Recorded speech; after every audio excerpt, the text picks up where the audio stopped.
Hey guys, what's up? It's Finch here. Today I'm going to be going over the Sword and Shield tier changes for the month of April. I know a lot of people like to watch these videos, and I just want to say thank you guys so much for showing the support of my videos on tier changes earlier in the generation. Those comments and the likes on those videos are why I decided to do this today. It was actually my day off, but I saw these and there are a lot of interesting Pokemon that I have a lot to say on, so I decided I was going to go ahead and do it, get it up for a nice Friday video to help wrap the week up for you guys and give you some perspective coming into the new month with new tiers. Lots of things to be excited about, so stay tuned because not only is this video going to give you guys my insight on all of the rises and drops, but also we're going to be playing some of these tiers in the coming days, so stay tuned for that. But yeah, no, lots of excitement, so be sure to subscribe if you aren't subscribed and like and comment. You know the drill.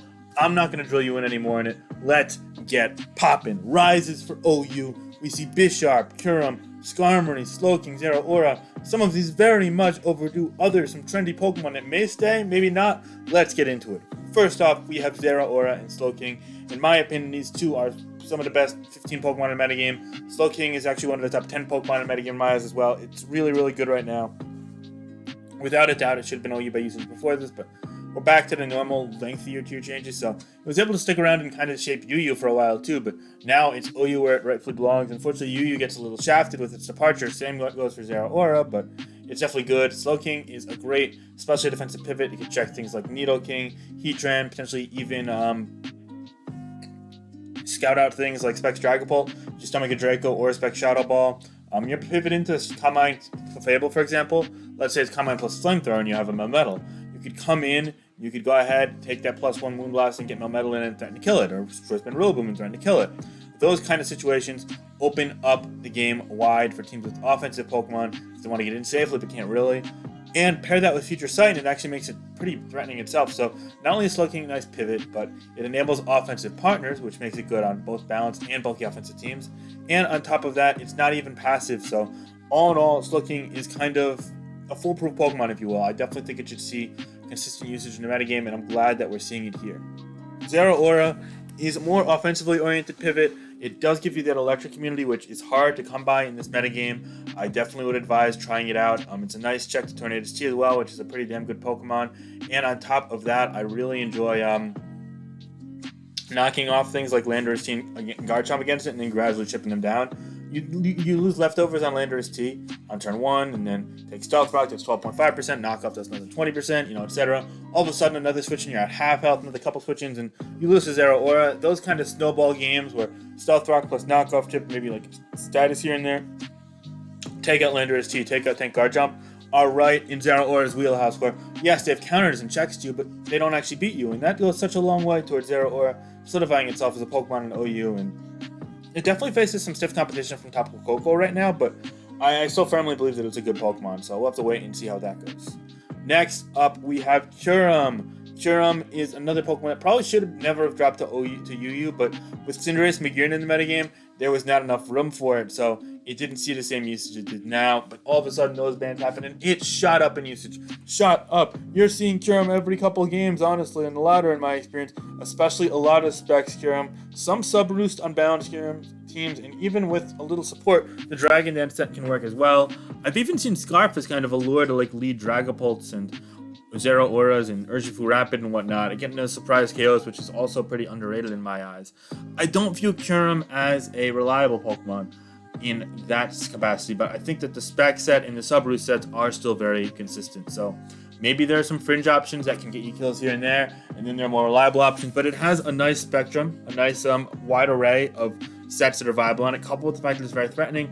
Sky High, I believe 130 special attack, coupled with the combination of Ice Beam and Freeze Dry as stab ice moves, goes such a long way towards solidifying it. But if that's not enough for you, Earth Power hits things like Heatran, Andrachi, Focus Blast for Tyranitar, Blissey, and of course, drop a Draco. You already know the OG nuke dragon types dropping Dracos. Kyurem is right up that alley, arguably one of the better Draco meter users in the metagame, definitely behind Dragapult, but other than that, it's up there, of course.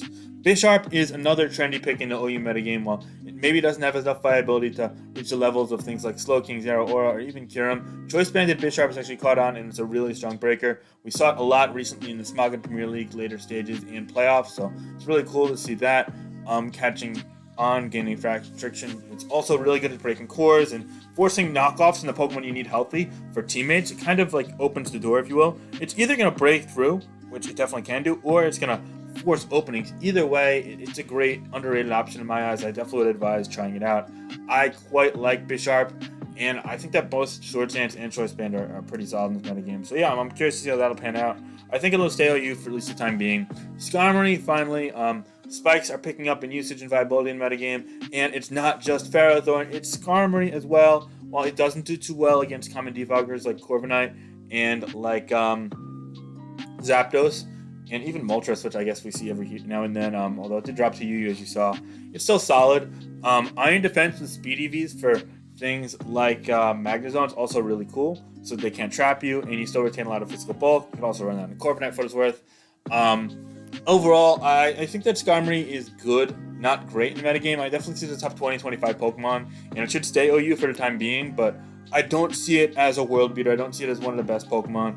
And something that also definitely does not help it, but rather quite hurts it, is the fact that Magnezone is from the team. Yes, you could run cheesy things like the Speedy Iron Defense set to help get rid of Magnezone and potentially before it get rid of you. You still have to be very careful of it, and if you don't go out of your way for it, then you might as well just lose your Skarmory to it. And Magnezone, as we see here, is the next rise to OU, rising up from RU. Unsurprisingly, the Iron Defense plus Bite Press set also does quite well against things like Ferrothorn and Corviknight too. It's even pretty hard to switch into. Iron Defense, Body Press, Toxic, Thunderbolt, or Discharge. It's a pretty good set in my eyes, yeah. You could even run Choice Specs and Choice Scarf too, while they trap less things. They definitely retain some viability there, so that's cool. But yeah, I definitely would try out Magnezone in this current metagame. I see it as being, again, a good option, but not a great option. And I think that's enough to, be exciting, so yeah. Anyway, next off beyond that is going to be the Pokemon that rose up to RU. We actually didn't see any raises up to UU. So UU, while it got robbed of 5 crucial Pokemon, a couple of them that were really metagame defining, arguably, it didn't actually take anything away from other tiers. So UU being pretty generous, and in return, it's actually gained 3 Pokemon, which we'll get to in a little bit once we get to drops. But when it comes to the rise, let me just make sure I'm not. Okay, let me see what's on, yeah. When it comes to that, NUBL, Pokemon that rose to RU, meaning Pokemon that were banned in NU actually saw enough usage in RU to just raise it there by usage naturally. Mienshao, Sharpedo, Toxtricity. Unfortunately, when it comes to these Pokemon, nothing actually changed. While they may be better in RU, they were usable in RU before, they're usable in RU now, so this isn't a big deal. No tier even got rid of them either because NU had already banned all 3 of these Pokemon, so we're not going to spend much time dwelling on them, but NU lost 2 crucial water types in the mix here, and it also lost access to a potential Toxic Spike / Spike user as well in Roserade. So actually it lost 2 Spike users in Gliscopod and Roserade, and a Bulky Water in Gastrodon. Yeah, I think that's the best way to summarize it.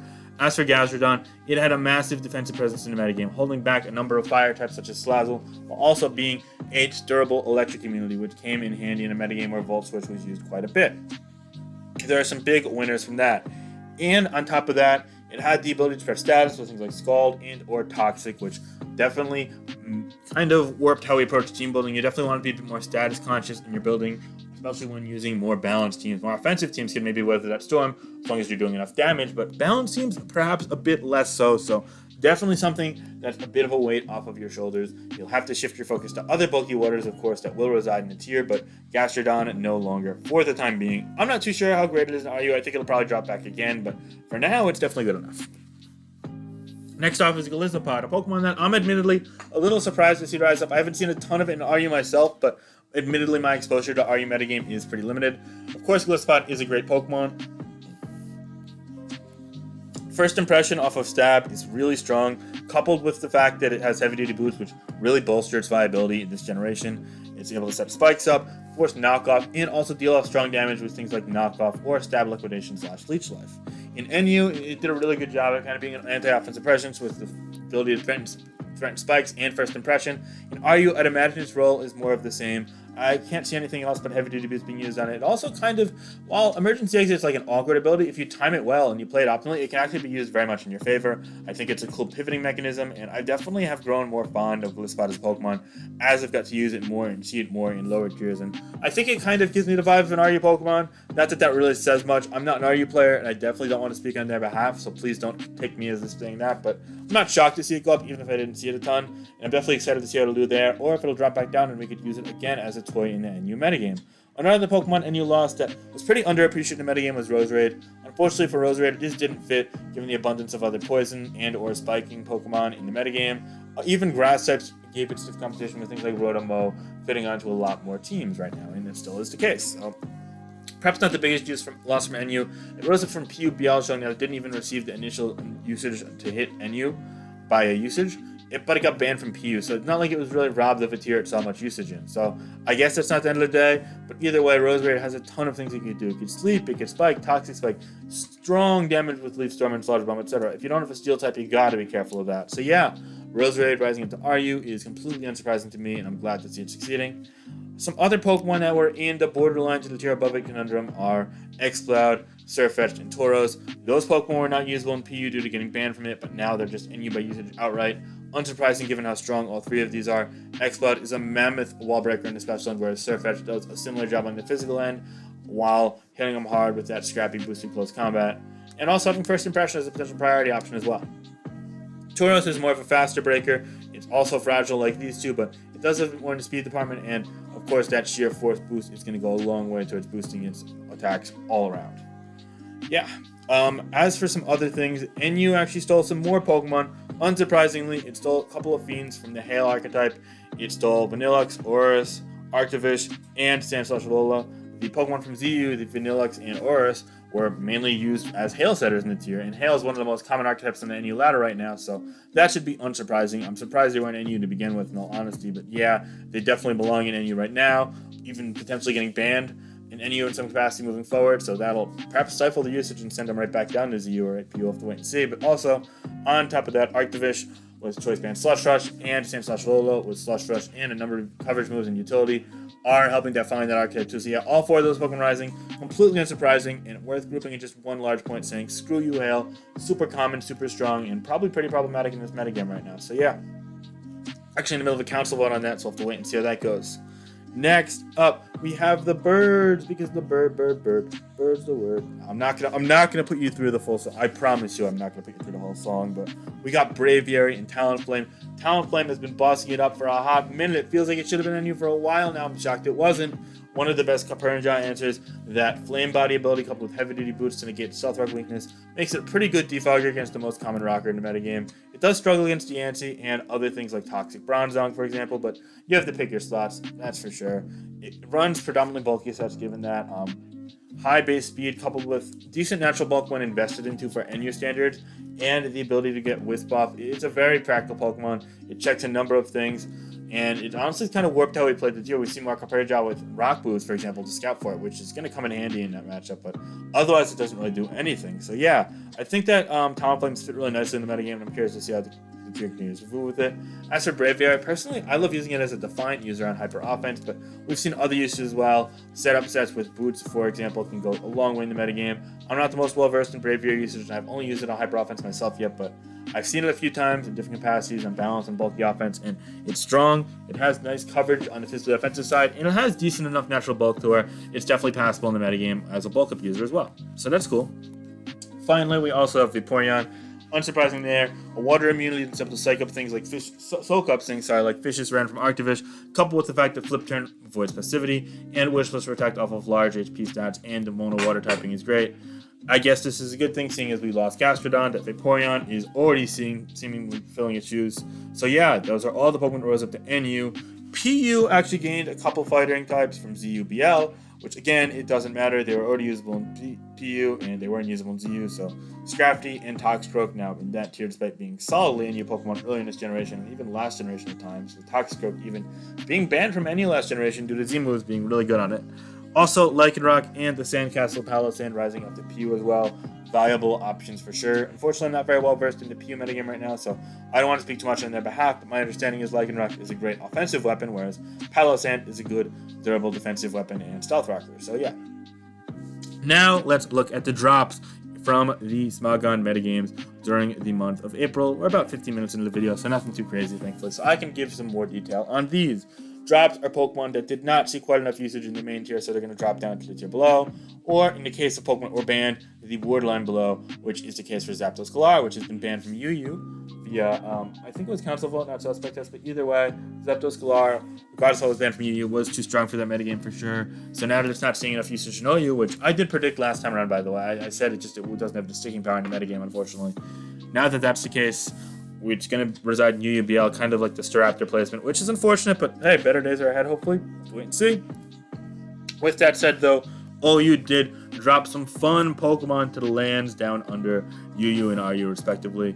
UU gaining Buzzwole, Latios, and Moltres, whereas RU gained Barraskewda. Quick drop 2 tiers down due to that prior placement of it being in that realm as well. Never really caught on in UU, unfortunately, perhaps due to the abundance of bulky waters and punishers to it in the UU metagame.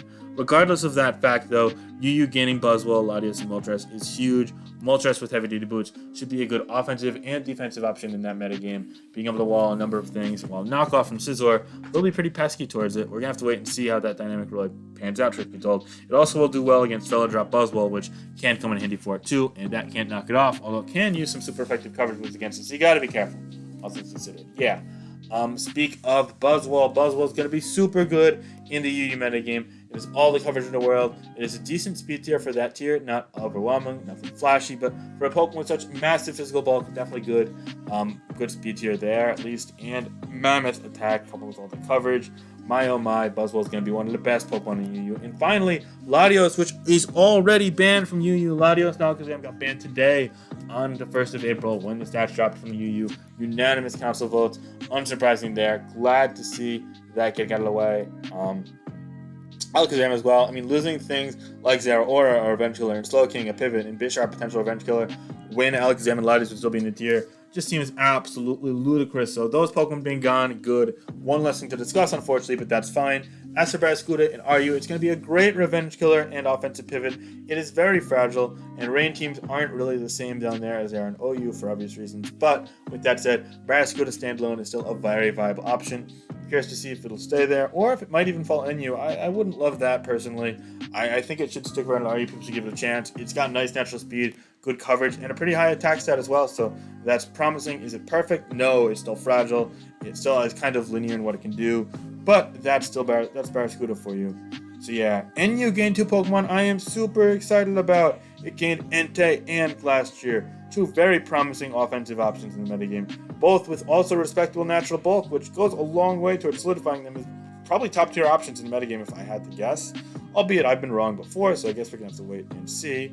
But if you look at it here, Glastrier with absolutely mammoth natural bulk, coupled with good coverage and high attack, its main shortcomings are mono ice typing, which is bad defensively, leaves it weak to fighting, fire, and so on. Rock as well, yeah, so it's for boots. And the fact that it's super slow, so it's going to be going second most of the time. It's good at trading 1v1, and it might even be able to trade 2v1 in this tier, honestly. I don't know if it'll be too good for the metagame, but it'll definitely be really good. But then it comes Entei. Entei is going to be superb, be it Choice Banded or Heavy Duty Boot sets. It has a nice array of offensive options. It has pressure, and I really like Entei. I don't know how it's going to fit in a metagame with Porion. Maybe there are going to be some hard checks and counters to it, but it'll definitely be viable. I can't imagine it'll drop the Pew quite yet, so we're going to have to wait and see there. Finally, all the way down to ZU from the land of Pew, Articuno fell, much like Moltres. While Moltres is in UU, Articuno is now all the way down in the untiered realm of ZU. Heavy Duty Boots did help bolster some viability in the PU metagame this generation, but that alone was not enough to salvage it, as the Freeze Dryer, the rogue Freeze Drying Bird, simply could not stick around in PU. Now, ZU, I think it's going to be pretty strong, be it defensively or offensively. I'm definitely curious to see how that works, so yeah, ZU players, let me know how that goes. And everyone, thank you so much for watching again. A nice little sort of brief recap of all of the tiering shifts that happened this month. What do you think deserved to rise that rose? What do you think didn't deserve to rise that didn't rise, or vice versa? And dropped. Do you think they're all right? Do you think other things should have dropped, or do you think some of these should have stayed in the tier? Let me know down in the comment section below. I'm eager to hear from you guys and engage with you as always. Y'all, my family, y'all, my community. So it's been amazing growing this channel. And if you want to help run more, make sure to hit that subscription button. Subscribe to the channel. And if you want, put on notifications too, because I'm coming out with some crisp content this week. Stay tuned. Thank you so much for watching again, guys. I hope you all have a great day. And I hope you enjoyed all the April Fool's shenanigans that happened on Smogon. All right. Thank you again, guys. I hope you all have a great day, and we'll be in touch. All right. Yeah, this is Finch. Bye.